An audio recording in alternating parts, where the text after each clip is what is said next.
오늘 거룩한 주일을 맞아 예배 자리에 나오신 여러분을 환영하며 축복합니다. 또 아직 교회에 나오지 못하고 영상으로 가정에서 예배드리는 모든 성도님들의 가정에도 은혜와 평강이 함께 있기를 바랍니다.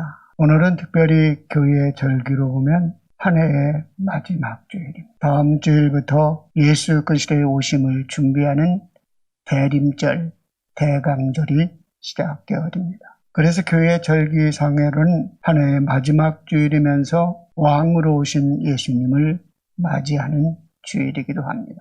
그래서 그리스도의 왕의 주일이다라고 교회력에서 이해되고 있습니다. 오래전 미국의 보스턴시에 스토로사라는 청년이 있었습니다. 그는 큰 꿈을 가지고 있었지만 그 꿈을 이루는 데 필요한 돈이 없었습니다. 그래서 그는 그 주변의 거부인 바텐시를 찾아가서 이 전부를 꿔달라고 부탁을 합니다. 자기에겐 담보도 없지만 일에 대한 꿈과 용기가 있으니 믿고 빌려달라고 부탁했던 것입니다. 그러면서 내가 그 은혜를 잊지 않겠노라고 말했습니다. 바턴시의 주위 사람들은 경험도 없고 담보물이나 후원자도 없이 돈을 구워주는 일은 위험한 일이라고 만류했습니다. 그러나 바턴시는 그 청년의 용기가 마음에 들어 모험을 걸고 이 전부를 빌려주었습니다. 거의 10여 년이 다 흐른 즈음에 이 바턴시는 이 스토로사는 그 빌렸던 돈을 다 갖게 되었고 그가 하는 사업은 더욱더 번창하게 되었습니다. 이 일이 있은 지 10여 년이 지났습니다. 당시 미국의 대경제공황이 일어나 바턴시는 완전히 파산될 지경에 이르렀습니다. 그는 빚을 7만 5천 불을 지게 되었던 것입니다. 이 소식을 들은 이 청년이었던 돈을 빌려받았던 이 청년은 그 바턴시를 찾아가서 내가 7만 5천 불을 대신 다 갚아주겠노라고 말했습니다. 그랬더니 이 바턴시가 깜짝 놀라서 자네가 빌려갔던 이 전부는 이미 오래전에 다 갚았지 않은가? 그런데 어찌 돈을 더 내 7만 5천 불을 갚아준다고 말하느냐? 그렇게 말했더니 이 청년이 이렇게 말하는 거예요. 내가 빚진 돈 2천 불은 몇 해 전에 다 갚았지만 당신이 베풀어준 은혜는 평생 갚을 수가 없고 잊을 수가 없습니다. 은혜와 사랑은 영원히 갚을 수 없는 빚입니다. 참으로 은혜로 하는 것이 아름다운 사람의 마음이요 결국 아름다운 삶이라고 볼 수 있습니다. 오늘 본문의 말씀은 바울이 사회생활이나 교회 생활에 있어서 모든 윤리적 행동의 근본 원리는 사랑이라고 밝힙니다. 그 당시 율법적 신앙에 매여 있는 유대교 신자들을 의식하여 사랑을 실천하는 일이 율법과 어떤 관계가 있는지를 설명하기 위하여 다른 사람을 사랑하는 것이 율법의 부족함을 채우는 것이며 율법을 온전히 충만케 하는 것이라고 말하고 있는 것입니다. 유대인들은 율법을 열심히 지켜서 자신의 의로 구원을 받으려고 하였지만 하나님께서는 예수 그리스도의 십자가의 사랑으로 그들을 구원하시려고 했습니다.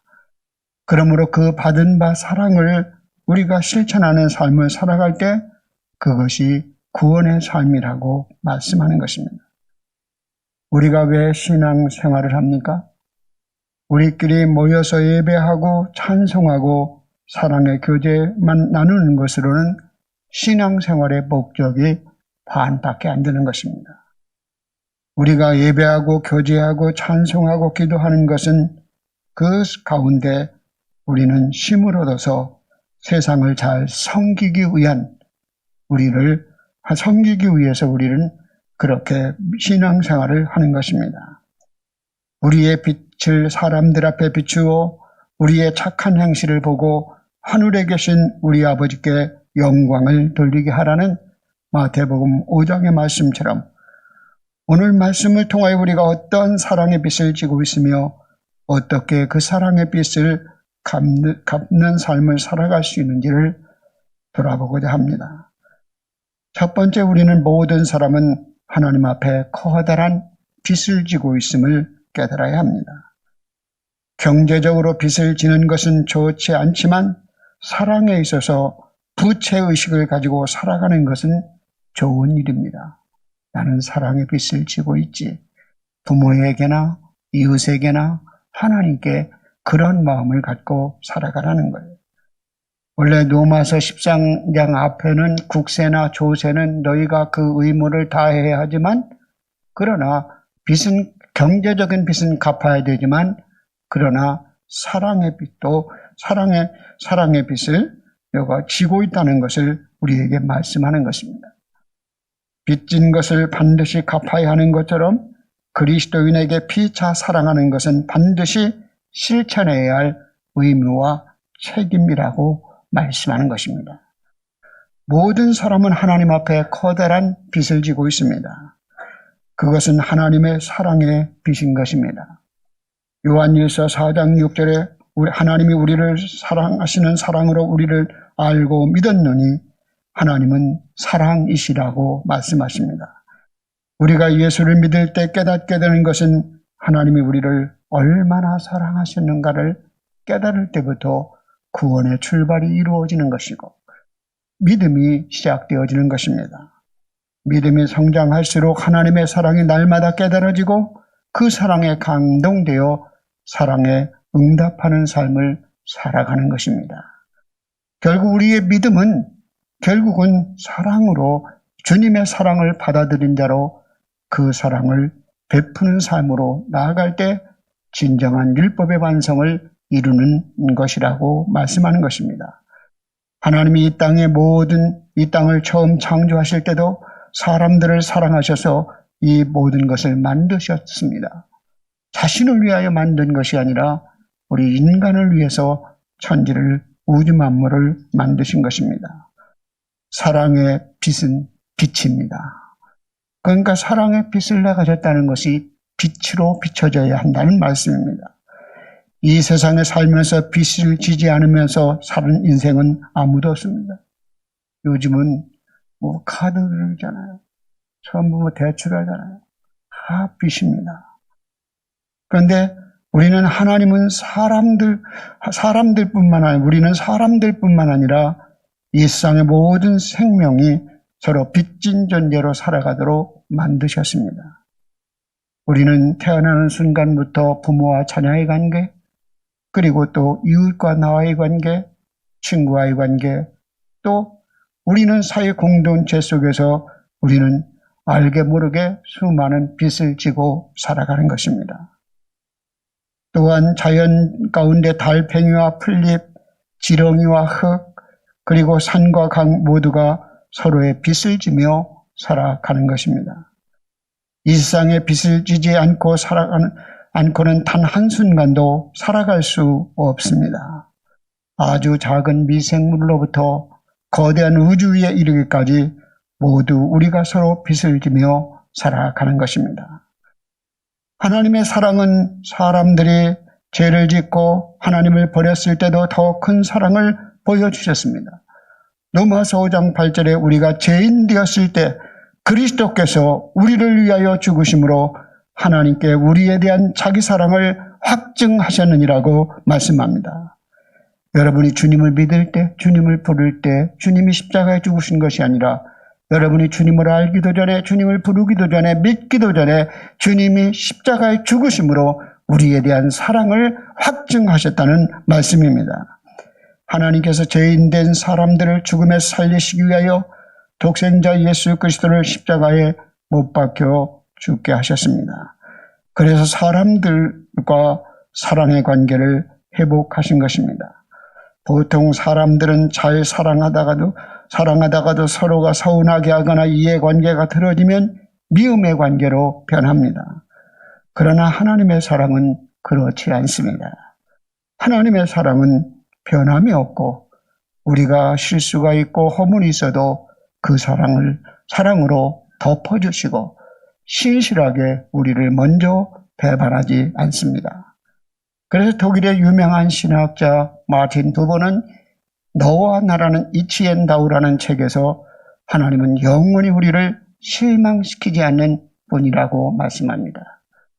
결국 1인칭과 2인칭, 아이와 당신, 유와의 관계는 경험의 관계고 1인칭과 3인칭, 그들은 설명되는 관계인데 우리는 서로가 아이와 유의 관계로 경험되다가도 결국 관계가 틀어지면 너 그까짓 것 그러면서 3인칭의 관계로 변한다는 거예요. 그러나 하나님은 절대로 우리를 먼저 버리지 아니하시고 우리를 실망시키지 아니하시고 우리의 허물과 부족함에도 배반에도 변함없는 사랑으로 동일한 사랑으로 지금도 사랑하시는 것입니다. 그러므로 하나님은 사랑을 우리가 실천하는 삶을 살 것을 말씀합니다. 베드로전서 4장 7절 이하에 보면 만물의 마지막에 가까웠으니 무엇보다도 뜨겁게 서로 사랑할지니 사랑은 허다한 죄를 덮느니라. 여러분, 사랑의 한 삶은 사랑의 공동체에 참여하게 되고 또 사랑하면 하나님을 사랑하면 하나님과의 관계를 늘 생각하게 되고 교회를 생각하면 교회의 필요를 생각하게 되고 목회자를 생각하면 목회자의 마음을 생각하게 되고 여러분들이 이웃을 생각하면 이웃의 마음을 배려하고 생각하게 되는 것입니다. 하나님은 최고의 사랑은 그 아들 예수 그리스도를 죽이기까지 사랑하셨으므로 우리의 죄와 허물을 덮으셨습니다. 그리고 우리의 죄와 허물을 덮으실 뿐만 아니라 그 사랑을 나타나기 위하여 자기 아들 예수님을 우리에게 내어주셨습니다.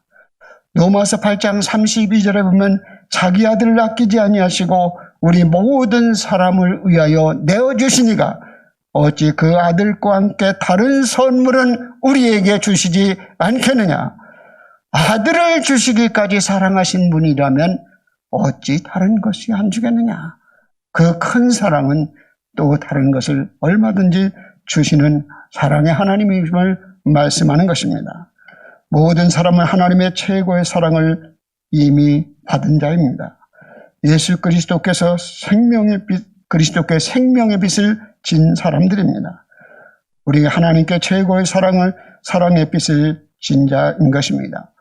오늘 사랑의 빛이라는 말은 사랑이란 성도들이 갚아야 할 빛이지만 다 갚을 수 없는 영원한 빛입니다. 은혜는 갚을 수 없잖아요. 부모님의 은혜를 무엇을 해준다고 해서 다 갚은 게 아니잖아요. 맛있는 음식 한번 사줬다고 좋은 집을 하나 사줬다고 은혜를 다 갚는 게 아니잖아요. 은혜는 다 갚을 수 없는 것입니다.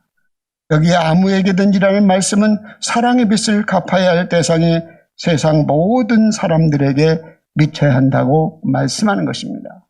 우리는 사랑은 나와 생각이 같은 사람, 나를 사랑하는 사람, 나와 어떤 이해관계 같은 사람, 그런 사람을 사랑하는 것으로 머무르지만 진정한 사랑은 사랑의 대상이 넓혀져야 한다을 지경이 넓혀져야 함을 우리에게 보여주고 있는 것입니다. 우리가 영원히 갚지 못할 빚이 있는데 바로 우리의 무거운 죄를 대신하여 십자가에 지신 예수님의 은혜와 사랑인 것입니다. 그분은 허물과 죄 많은 우리를 위하여 값없이 대속의 제물이 되셨고 우리가 예수님께 진 사랑의 빛을 생각하며 살아간다면 이 세상에 우리도 용서하지 못할 사람은 아무도 없는 것입니다. 우리가 죄 지은 자를 사해준 같이 죄를 사해준다는 이 말은 너희가 부채를 내가 갚아준 것처럼 너도 그 부채를 결국은 면제해 줄 수 있는 사람이 되라는 뜻입니다. 하나님께서 우리에게 행하신 모든 일이 우리를 사랑하셔서 하셨던 것 같이 저와 여러분이 매일 삶 가운데 하나님의 사랑의 빛을 믿음으로 받아들이시고 성령의 인도하심에 따라 그 사랑을 빛을 진 자라는 것을 깨닫고 사람들에게, 이웃에게 사랑을 드러낼 수 있는 믿음의 성도들이 되시기 바랍니다. 두 번째로 생각할 것은 사랑의 빛은 이웃을 사랑함으로 갚아 나가게 됩니다. 사람은 누구나 태어난서부터 이웃과의 관계 속에 살아갈 수밖에 없습니다. 요한일서 4장 20절에 누구든지 하나님을 사랑하노라 하면서도 그 형제를 미워하면 이는 거짓말하는 자니 보는 바 그 형제를 사랑하지 않는 자가 보지 못하는 바 하나님을 사랑할 수 없느니라. 여러분, 하나님에 대한 사랑은 형제 사랑으로 이어져야 합니다. 그것이 우리의 합리성입니다. 우리가 형제와 이웃을 사랑할 때 하나님께서는 그것이 자신을 사랑하는 것으로 여기시는 것입니다. 마태복음 25장의 마지막 심판 때 양과 염소에 비유해서 지극히 작은 자 하나에게 한 것이 곧 내게 한 것이라. 내가 갇혔을 때 나를 돌아보았고 내가 목마를 때 마실 물을 주었으며 내가 헐벗었을 때 입을 옷을 주었고 내가 배고플 때 먹을 것을 주었느니라. 언제 주님 그렇게 했습니까? 내가 세상에서 지극히 작은 자 하나에게 한 것이 곧 내게 한 것이라 해서 세상에 연약하고 작은 자가 곧 하나님과 동일시하고 있는 것입니다. 사랑은 율법의 완성이라고 3번 8절로부터 10절까지 3번 반복적으로 말씀합니다. 8절 하반절에 보면 남을 사랑하는 자는 율법을 이루었다는 이 말씀은 부족한 부분을 채운다는 뜻입니다. 플로우마라는 이 헬라어 원어는 채운다, 부족함을 채운다. 그러니까 율법의 부족함은 사랑이 없이 행하는 율법은 진정한 결국 믿음의 삶이라고 볼 수 없습니다. 율법을 지키되 사랑이 바탕이 되고 사랑이 있어야만 그 율법은 온전히 이룰 수 있다는 것입니다. 더 나아가서 간음하지 말라, 살인하지 말라, 도적질하지 말라, 탐내지 말라, 이 모든 계명은 내가 내 이웃을 내 자신과 같이 사랑한다면 그것을 다른 사람을 해롭게 할 수가 없다는 것입니다. 그래서 내 자신을 내 몸과 같이 사랑하라 하신 그 말씀을 머리로 하고 있다는 것. 그 명령을 따라 살아가는. 그러니까 내 자신을 내 이웃을 내 몸과 같이 사랑하라는 그 계명에는 간음하지 말라, 살인하지 말라, 도둑질하지 말라, 탐내지 말라, 모든 계명이 거기에 포함되어 있다는 것입니다. 오늘날 인간관계에서 일어나는 모든 문제는 한마디로 사랑이 없기 때문입니다. 바울은 사랑은 율법의 완성이라고 오늘 말씀하시는데 그 완성이라는 헬라어가 충만함이라는 뜻이고 채움을 의미합니다. 그러니까 사랑은 율법의 부족함을 온전히 채우는 것이라는 것입니다. 그래서 사랑만 강조하다 보면 율법이 필요 없는 것 같아도 율법을 예수님은 폐하러 오신 것이 아니라 완성시키러 왔다고 마태복음 5장 17절에 말씀합니다. 율법의 완성은 사랑이 결국은 율법을 완성시키는 것이며 율법을 폐하는 것이 아니라 율법을 초월하는 것입니다. 사랑은 율법의 부족함을 채우고 부족함을 보충하여 율법을 충만케 하고 온전케 하는 역할을 합니다. 예수 그리스도께서 십자가를 통하여 완전한 사랑으로 평생 갚지 아니할 빚진 성도인 우리는 채무감을 가지고 너희도 이렇게 사랑하라고 부탁하고 있는 것입니다. 바울은 율법과 우리와의 관계를 두 가지 측면에 사랑합니다. 하나는 우리는 율법의 예수 그리스도의 죽으심과 부활, 그 예수 그리스도와 연합을 이루어 예수 그리스도의 죽으심과 함께 우리의 옛사람은 죽고 우리의 부활하심으로 말미암아 우리가 새로운 사람, 그러면 새로운 성령을 받는 존재로 살아가는 것, 이것이 결국은 우리는 율법을 지킬 수 없는 존재지만 그러나 성령께서 우리에게 부어주심으로 말미암아 옛사람은 죽고 새사람이 살아감으로 우리는 죄의 종이 되지 아니하고 은혜의 종이 된다는 것이 바울의 교리인 것입니다. 또 하나의 측면은 바울은 우리를 종의 위치에서 아들의 위치로 나왔다는 거예요. 우리의 자신이 빚졌다는 사실도 중요하지만 사실상 우리의 신분이 더욱 중요합니다. 신분을 따라 빚을 갚을 수 있는 가능성을 찾아볼 수 있기 때문입니다. 이스라엘 백성들은 빚진 자가 만일 빚을 갚지 못하면 그 채권자의 종이 되어야 합니다. 당대뿐만 아니라 그의 후손도 그의 종이 되는 법이 있습니다. 그래서 해년이 돌아올 때까지 그 자손들이 대대로 물려받도록 되어 있습니다. 결국 종의 신분은 아무리 열심히 일해도 빚을 다 갚을 수 없고 그들이 노력하면 할수록 결국 그 모든 재산은 주인의 것이 되기 때문입니다. 그래서 하나님은 그들은 법적으로 빚을 갚지 않고는 절대로 종의 신분에서 벗어날 수 없는 것입니다. 하나님은 우리는 죄의 종의 신분에서 우리를 하나님의 자녀가 되게 하셨습니다. 그러므로 우리는 죄의 종의 신분에서 벗어날 수 있고 은혜를 갚을 수 있는 사람이 된 거예요. 그래서 예수 그리스도의 십자가의 핏값으로 우리의 죄값을 다 지불하심으로 말미암아 우리는 종이 아니라 하나님의 자녀가 되었습니다. 예수 그리스도를 영접하는 자, 곧 그 이름을 믿는 자에게는 하나님의 자녀가 되는 권세를 주셨다고 말씀합니다. 갈라디아서 4장 6절에 보면 하나님의 자녀로 살아갈 수 있도록 아들의 영을 우리 마음에 보내주셔서 아빠, 아버지라 부르게 하셨느니라고 말씀합니다. 여러분에게 하나님은 여러분에게 아들의 신분을 회복하기 위하여 시키시고 여러분에게 하나님을 아빠, 아버지라 부를 수 있도록 성령을 보내신 거예요. 그래 로마서 8장 16절에 성령이 친히 우리 영과 더불어 우리가 하나님의 자녀인 것을 증언하게 하신다고 말씀합니다. 하나님이 성령을 보내셔서 하나님의 자녀의 약속을, 기업을 누리도록 하시는 것이 성령인 것입니다. 그러므로 우리는 사랑의 빚을 갚는 것은 성령이 우리 안에 임할 때 그것이 가능해지고 우리는 주님의 사랑을 받아들이고 주님의 사랑을 실천할 수 있게 되는 것입니다. 우리가 하나님의 말씀을 율법적으로 의무적으로 받아들이는 것은 성령이 우리 안에 없기 때문이요. 성령이 없다는 것은 아들의 영인 사랑의 우리 영이 우리에게 없다는 것입니다.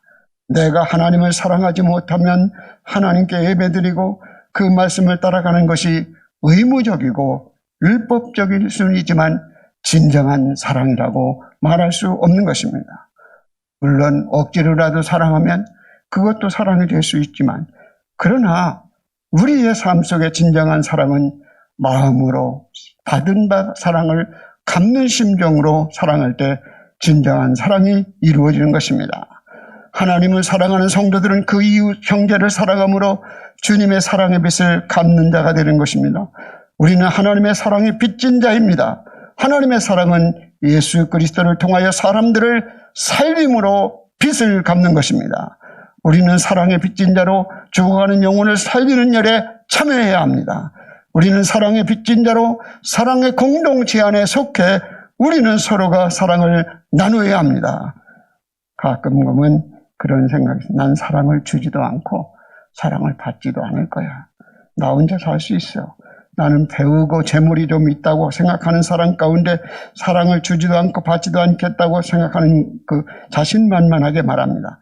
그러나 남에게 도움을 주지 않고 받지도 않겠다는 그 사람은 매우 교만한 사람입니다. 그런 사람의 약점이 있죠. 사랑을 받지 못한 사람은, 받아들이지 못하는 사람은 사랑을 하지 못한다는 거죠. 여러분 생각해 보세요. 저도 어린 시절에 우리 아이들을 키울 때 비 오고 그러면 우리 사람은 꼭 우산 가지고 나가라고 그러면 저는 안 갔어요. 왜 안 간 줄 알아요? 저는 어렸을 때 시골에 맨날 비 맞고 다녔거든요. 그러니까 내가 그때 사랑을 부모로부터 받았다면 나도 그 우산을 가지고 갔을 거예요. 그런데 난 어렸을 때 그 정도 비 정도는 맞고 가도 괜찮아. 그런 생각을 갖는 거예요. 그러니까 자수성가한 사람이나 또 어떤 사람의 사랑을 받아본 경험이 없는 사람은 결국은 다른 사람을 자기 주관적으로 판단하고 자기 주관으로 정죄하기 쉽습니다. 내가 그렇게 어려울 때 나 혼자의 힘으로 이겼어. 내가 그렇게 어려울 때 혼자의 힘으로 모든 걸 감당했어. 그러니 너도 어려울 때 도움을 요청하지 말고 혼자의 힘으로 이겨봐. 이것이 사랑을 받아들이지 못한 사람의 약점인 것입니다. 여러분, 사랑은 받는 데부터 훈련이 돼야 돼요. 사랑을 받아들여야만 온전한 사랑을 베풀 수 있기 때문입니다. 여러분, 오늘도 우리를 누군가 사랑하고 싶은 마음이 내게 전혀 없다. 난 교회 공동체에 대한 사랑의 마음이 없다. 이것은 나의 어떤 도덕성이나 윤리관을 점검하기 전에 나에게 하나님의 은혜와 사랑을 믿고 사랑을 알고 있는지 먼저 점검해야 됩니다. 내가 하나님의 사랑을 받은 존재라는 것을 믿고 있으면, 내가 어려울 때 죽을 수밖에 없는 상황에서 하나님의 사랑을 입었다는 것을 믿고 있으면 어려움 당한 사람을 향한 사랑이 베풀어지는 것입니다. 이것이 사랑인 것입니다. 여러분, 세 번째 생각할 것은 사랑은 악을 이긴다는 것입니다. 하나님의 말씀을 행할 수 있는 능력을 준다는 거예요. 오늘 10절 전반절에 사랑은 이웃에게 악을 행하지 아니하나니, 이웃 사랑하는 모습으로 이웃에게 악을 행하지 않는 것입니다. 이웃 사람들을 대하는 성도의 자세를 교훈하면서 악을 행하지 않는다는 소극적 차원보다 적극적으로 사랑으로 사랑의 빚을 갚으며 죄를 이기라고 말씀하는 것입니다. 우리가 열심히 살아가면, 부지런하면 돈을 쓸 시간도 없어요. 예전에 제가 한 30년에 택시기사를 탔는데 다 흥글벙글 왜 그러십니까? 저는 돈을 많이 버는데요, 돈을 쓸 시간이 없어요. 바빠서요. 그러더라고요. 맞아요. 우리의 삶 속에서 하나님을 위하여 사랑을 베푸는 삶을 살아가면 죄 지을 시간이 없는 것입니다. 여러분, 곡식이 풍성하면 잡초가 되게 되고, 곡식이 죽어가면 잡초가 풍성해지고, 그리고 잡초가 풍성하면 곡식이 죽습니다. 여러분, 하나님의 말씀을 실천할 수 있는 능력은 우리에게 없습니다. 그러나 하나님의 말씀을 실천할 수 있도록 걱정하지 마십시오. 그래서 성령을 우리에게 보내신 것입니다. 그래서 성령을 보내셔서 하나님의 사랑을 깨닫게 하시는 거예요. 성령이 하나님의 사랑을 믿게 하시는 거예요. 오늘도 하나님의 사랑을 깨닫고 살아가는 성령을 보내주셨습니다. 성령을 통하여 하나님의 마음을 깨닫게 하십니다. 하나님의 사랑의 말씀이 우리의 입과 마음에 이미 있습니다. 신명기 30장 11절에 14절에 보면 사람들이 하나님의 말씀을 어디에서 들을 수 있는가? 어떻게 행할 수 있는가? 율법에 대한 걱정을 합니다. 그때 성경은 뭐라고 말하시냐? 하나님의 말씀은 듣기 위해 하늘로 올라갈 필요도 없고, 하나님의 말씀을 듣기 위해 지옥에 내려갈 필요도 없다. 왜? 말씀이 육신이 되어 우리 가운데 임하셨고, 그리고 그분은 부활하셔서 결국 우리의 마음과 입 가운데 이미 말씀을 주셨느니라. 그 말씀을 듣고 행하라고 말씀하는 거예요. 우리는 자꾸 말씀을 듣지 못해서 순종하지 못한다고 말하지만, 사실 이미 하나님의 말씀은 여러분의 입과 마음 속에 있습니다. 다만 우리는 순종하기 싫으니까 자꾸 핑계거리를 찾죠. 여러분, 앞으로 살아가는 시대는 점점 사랑의 빚을 갚는데 소홀한 시대에 살아가고 있습니다. 여러분, 예수님께서 세상 끝에 일어날 징조에 대해서 말씀하시며 마태복음 24장 14절에 12절에 불법이 성행함으로 많은 사람이 사랑이 식어지니라. 사랑이 식어지고 없어지니 하나님의 법이 아닌 불법이 세상에 성행하게 되는 것입니다. 우리는 이제 성령이 우리 안에 들어오셔서 하나님의 사랑이 우리의 마음에 부어졌고, 그 사랑 안에 하나님의 사랑을 깨닫고 그 사랑을 붙잡고 순종하는 삶을 살아갈 수 있기를 바랍니다. 로마서 8장 32절에 이 모든 일에 우리를 사랑하시는 이로 말미암아 우리가 넉넉히 이기느니라. 우리는 자기중심으로 살고 죄성으로 살 수밖에 없는 존재지만 하나님의 사랑으로 넉넉히 이길 수 있다는 것입니다. 하나님의 사랑으로 우리는 죄와 고난을 이기고 하나님의 사랑으로 이웃을 진정 사랑할 수 있는 것입니다. 우리 한국교회도 선교사들에 의해서 한국교회가 세워지고 학교가 세워지고 결국 병원이 세워지고 결국 한국교회의 영적 부흥을 이루었습니다. 그래서 한국교회가 사랑의 빛을 갖기 위해 수많은 선교사들을 세상 땅끝에 파송하고 있는 것입니다. 우리는 예수 그리스도의 복음을 증거함으로 하나님의 사랑의 빛을 갚는 자가 되어야 합니다. 그것이 율법을 폐하는 것이 아니라 율법을 완성시키는 것이기 때문입니다. 우리가 누군가에 갚아야 할 빚이 남아있다는 것은 아직도 우리가 사랑할 것이 남아있다는 것이며, 아직 그 사랑의 빚을 갚아야 하기에 우리의 삶은 살아야 될 아름다운 이유가 있는 것입니다. 빚진 인생이라는 걸 알고 그 빚이 남아있음을 감사하는 인생은 행복한 인생이며, 그리고 그에게는 아직 사랑할 힘이 남아있다는 것입니다. 성도 여러분, 오늘도 하나님께 진 빚을 날마다 갚아드릴 수 있고 피차 더 큰 사랑의 관계로 주님의 사랑을 증거하고 주님의 사랑의 약속을 풍성히 누리는 성도님들이 다 되시기를 주의 이름으로 축복합니다. 기도드리겠습니다. 하나님 아버지, 우리를 주님의 사랑을 받은 자로 그 사랑을 받아들이고 깨닫고 주님의 마음을 알아 이웃사랑을 실천함으로 진정 주님을 사랑할 수 있는 믿음의 사람들이 되게 하여 주옵소서. 성령의 도우심 안에서 주님의 사랑을 더 깊이 깨닫고 주님의 사랑을 느끼고 날마다 주님의 사랑을 응답하는 삶을 통하여 세상에 빛이 되는 삶을 살게 하여 주시옵소서. 사랑하는 귀한 믿음의 성도들에게 교회 공동체 안에서도 서로 사랑하며 서로 사랑을 나누며 사랑의 성령의 열매를 맺어나가는 축복이 있게 하여 주시옵소서. 우리의 즐거움과 기쁨이 나의 이기적인 만족에 있지 아니하고 교회 공동체와 또 더 나아가 하나님을 기쁘시게 하는 일에 우리의 삶의 목표와 중심이 세워질 수 있도록 인도하여 주셔서 더 가치 있고 의미 있는 믿음의 길을 걷게 하여 주시옵소서. 예수님의 이름으로 기도드립니다. 아멘.